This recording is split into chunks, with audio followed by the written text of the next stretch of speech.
Assalamualaikum warahmatullahi wabarakatuh. Izin memperkenalkan diri, nama saya Ali Ahmad Al-Fawaz dengan NIM G002501 dari kelompok A2. Dan pada laporan video pertama saya akan menjelaskan tentang anatomi dari vertebra yang meliputi osa penyusunnya, dari artikulasio dan juga ligamennya. Langsung saja. Jadi, tulang belakang atau kolumna vertebra ini tersusun atas 33 ruas tulang ya, yang berbaris dari dasar tulang tengkorak sampai ke ujung tulang ekor, dan dibagi menjadi beberapa bagian lagi. Yang pertama itu ada 7 vertebra cervicalis pada bagian leher, ada 12 vertebra thoracalis pada bagian punggung dada, dan ada vertebra lumbalis pada 5 vertebra lumbalis pada bagian pinggang. Juga ada 5 vertebra sakral yang menyatu menjadi os sacrum, dan ada 4 vertebra coccygeus yang akan menyatu dan menjadi os coccygeus. Dan secara fungsional, kolumna vertebra ini akan menciptakan beberapa kurva, yaitu ada kurva lordosis cervicalis, ada kurva lordosis lumbalis, kurva kyphosis thoracalis. Jadi fungsi dari kurva-kurva ini tuh apa sih? Jadi itu fungsinya itu membantu menyeimbangkan beban tubuh, menyerap guncangan, juga menegakkan menjaga posisi tegak dari tubuh. Dan setiap vertebra ini memiliki beberapa bagian anatomi yang utama, beberapa bangunan khusus lah gampangnya. Yang pertama itu ada corpus vertebrae atau badan tulang. Corpus vertebrae merupakan bagian terbesar dan paling anterior dari vertebra dan terdiri dari tulang kompak di bagian luarnya serta tulang spons pada bagian dalamnya. Dan permukaan atas dan bawahnya itu dilapisi oleh cartilage hyaline yang nantinya akan ditempati oleh discus invertebralis. Fungsinya itu untuk menahan beban dan juga mendistribusikan tekanan antar ruas dari vertebra. Lalu ada arcus vertebrae yang dibangun oleh dua bangunan. Pertama ada pedicellus arcus vertebrae dan juga ada lamina arcus vertebrae. Mereka berdua bersama-sama akan membangun sebuah dinding posterior dari canalis vertebralis yang fungsinya itu untuk melindungi medulla spinalis dari trauma dan juga membentuk tempat keluarnya syaraf spinal nantinya. Lalu ada foramen vertebral. Nih, foramen vertebral. Ini tuh lubang di tengah vertebra yang jika di sudut vertikal itu akan membuat sebuah bangunan kanal, canalis vertebralis. Nah, ini sebuah kanal vertebralis. Nah, lalu ada discus intervertebralis. Untuk fotonya, bentar, ini agak susah buat dibuka.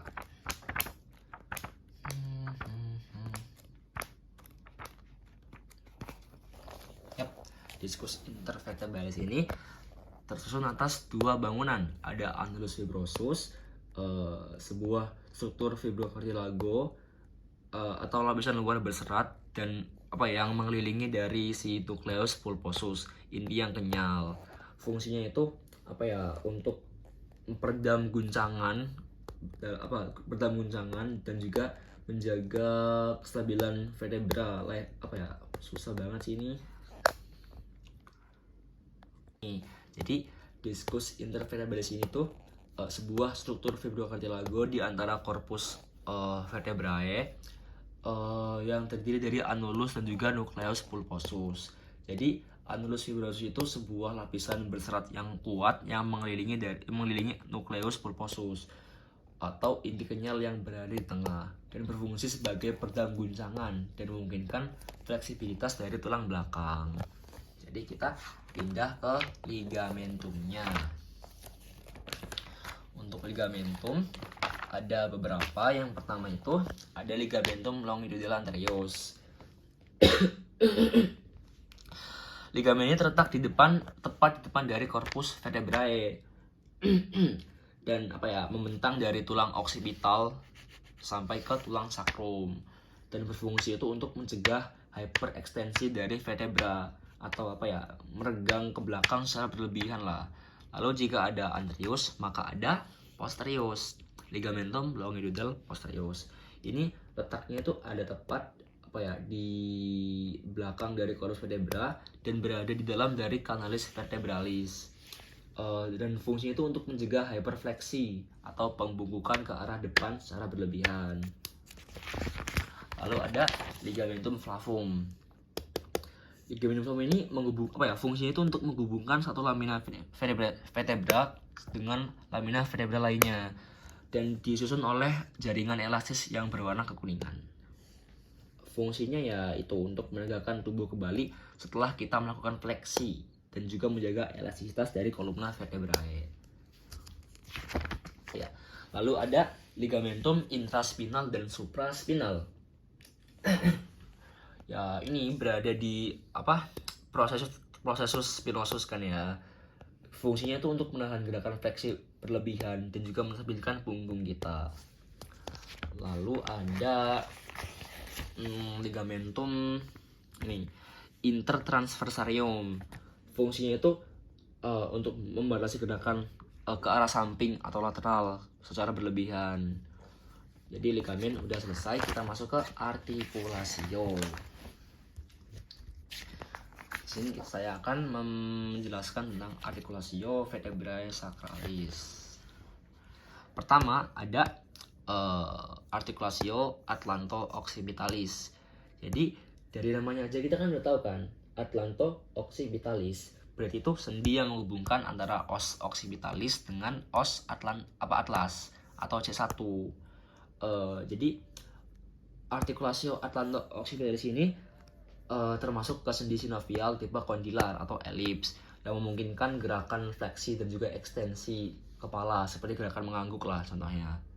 Lalu di bawahnya itu ada articulatio atlanto-axialis. Ya, sama aja namanya, atlanto-axialis. Berarti menghubungkan antara os atlas atau C1 dengan os aksis atau C2. Dan ini termasuk ke sendi sendi median antara dan aksisnya dengan arcus anterior atlas tipe pivot. Dan memungkinkan gerakan rotasi kepala. Seperti contohnya itu gerakan menoleh ke kanan atau ke kiri. Lalu di bawahnya itu ada articulatio uncovertebralis atau nama terkenal itu Subilushka. Nih, yang menghubungkan antara C3 dengan C4, C4 dengan C5, C5 dengan C6 sampai ke C7. Ini loh yang agak menonjol di lateralnya. Fungsinya itu untuk menstabilkan gerakan lateral leher dan juga mencegah pergeseran berlebihan agar tidak cedera. Lalu terakhir ada articulatio zygopophysialis yang dibentuk oleh processus articularis inferior dan juga superior. Fungsinya itu untuk memungkinkan gerakan rotasi, fleksi dan juga ekstensi leher. Jadi mungkin itu saja dari ossa, ligamen dan juga articulatio vertebra. Bisa langsung pindah ke laporan praktikum kedua. Bentar, mana ya? Jadi kita masuk ke laporan praktikum kedua, yaitu menjelaskan rangkaian dan juga susunan dari plexus brachialis. Sebelumnya kita tuh harus tahu apa sih plexus brachialis itu. Jadi plexus brachialis itu merupakan jaringan saraf besar yang mengatur motorik dan juga sensorik pada organ ekstremitas bagian atas atau lengan, bahu dan juga tangan. Dan plexus ini dibentuk oleh ventral rami. Ini ventral rami saraf spinal dari C5 sampai ke T1. Dan fungsi utama itu mengantarkan impuls dari si medulla spinalis ke organ-organ di ekstremitas bagian atas. Contohnya itu di kulit atau di otot pada lengan. Dan untuk rangkaiannya itu strukturnya bisa dapat diingat melalui urutan berikut ya. Pertama itu ada roots atau akar, kedua ada trunks atau batang, ketiga ada division atau divisi, keempat ada cords atau korda, yang kelima ada branch atau cabang terakhir, cabang terminal lah. Yang pertama akar atau roots. Itu tuh ada 5 akar. Pertama ada akar C5, C6, C7, C8 sama C1. Lalu untuk untuk trunks atau batang itu dibagi jadi 3 bagian. Ada upper, middle, dan juga lower. Nah, untuk upper trunks itu merupakan gabungan dari akar syaraf C5 dan juga C6 ini menyatu. Lalu untuk middle trunks itu ada akar syaraf dari C7 satu aja. Lalu untuk lower trunks itu gabungan dari akar syaraf C8 dan juga T11, T1. Lalu ada division. Ini kan namanya kan 3. Nah, pada bagian divisi itu bakal masing-masing syaraf itu bakal dipisah jadi 2, ada anterior dan posterior. Jadi yang tadi 3 bakal bercabang jadi 6 cabang kecil, itu divisi. Lalu pada bagian korda 6 cabang tadi akan menyatu kembali menjadi 3 bagian besar lagi. Bagi 3 ada lateral, posterior, dan juga medial korda. Pada korda lateral itu gabungan dari anterior divisi upper sama middle trunk. Kalau posterior itu gabungan dari semua posterior divisi. Kalau medial cord itu gabungan dari anterior divisi sama lower trunk. Terus kita masuk ke branch atau cabang terminal. Itu cabang yang bakal langsung menginervasi dari muskulus di lengan dan juga tangan kita, pergelangan tangan. Ada beberapa ya di sini. Ada nervus musculocutaneus, ada nervus medianus, nervus axillaris, radialis, dan juga ulnaris. Nah, mungkin kalau ini mungkin itu saja dari plexus brachialis ya. Sekarang bisa pindah ke laporan praktikum ketiga.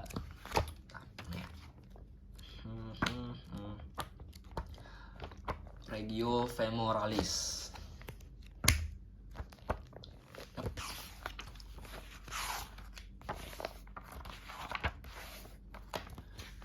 Jadi saya akan menjelaskan anatomi dari regio femoralis, meliputi osa yang menyusunnya, lalu muskulus yang mengisi dari regio femoralis, juga nervus yang menginervasinya.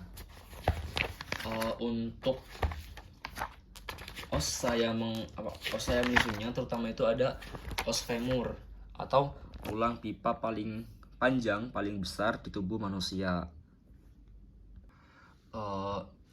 Pada bagian proximal femur ini akan berartikulasi dengan acetabulum os coccyx menjadi artikulasi coccyx. Lalu pada bagian distal akan berartikulasi dengan os patella dan juga dengan os tibia menjadi artikulasi genu. Artikulasi genu atau sendi lutut. Dan si os femur ini memiliki bangunan penting. Yang pertama ada caput femoris, tentu saja. Lalu ada column femoris, ada trochanter major dan minor, corpus femoris, dan juga ada condylus lateralis dan medialis serta epicondylus lateralis. Lalu pindah ke muskuli yang mengisi dari regio femoralis.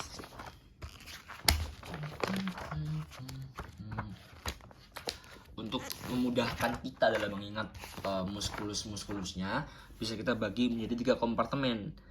Pertama ada kompartemen anterior, ada kompartemen medial, dan juga kompartemen posterior. Untuk kompartemen anterior itu disusun oleh musculus sartorius. Ini musculus sartorius. Lalu ada musculus quadriceps femoris yang memiliki 4 kepala. Ada musculus rectus femoris, vastum lateralis, vastus medialis, dan juga vastus intermedius yang terletak di profunda atau di dalam atau di balik dari rectus femoris ini. Ini di balik dari rectus femoris. Kompartemen anterior ini fungsinya itu untuk untuk ekstensi lutut dan juga fleksi panggul kita. Dan diinervasi oleh nervus femoralis L2 sampai L4. Lalu untuk kompartemen medial itu disusun oleh musculus pectineus. Nah, musculus pectineus, adductor brevis, gracilis, adductor longus, sama adductor magnus. dan diinervasi oleh nervus obturatorius L2 sampai L4. Fungsinya juga sama, beda untuk aduksi paha kalau kompartemen medial. Lalu pindah ke kompartemen posterior, kompartemen terakhir.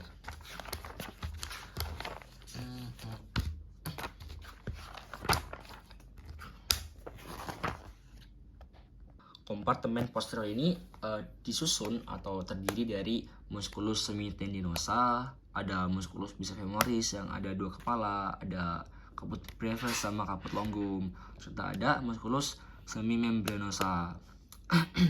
Dan mereka ini diinervasi oleh nervus ischiadicus L4 sampai S3. Fungsinya itu untuk ekstensi dari panggul dan juga fleksi lutut kita. Nah, dan untuk inervasi atau persarafan regiofemoris berasal dari cabang plexus lumbalis. Ada 4 yang utama. Ada nervus femoralis itu tuh yang menginervasi dari kompartemen anterior tadi, yaitu ada musculus quadriceps femoris, sartorius, pectineus. Lalu ada nervus obturatorius, itu otot aduktor, menginervasi otot aduktor pada kompartemen medial. Lalu ada nervus cutaneus femoralis lateralis, itu menginervasi kulit paha kita pada bagian lateral. Lalu ada nervus ischiadicus, yaitu tadi yang menginervasi dari kompartemen posterior. Yang ini. Mungkin ini saja. Ya, mungkin itu saja dari saya. Mohon maaf bila banyak salah kata, salah ucap, dan juga kurang dari penjelasan. Terima kasih.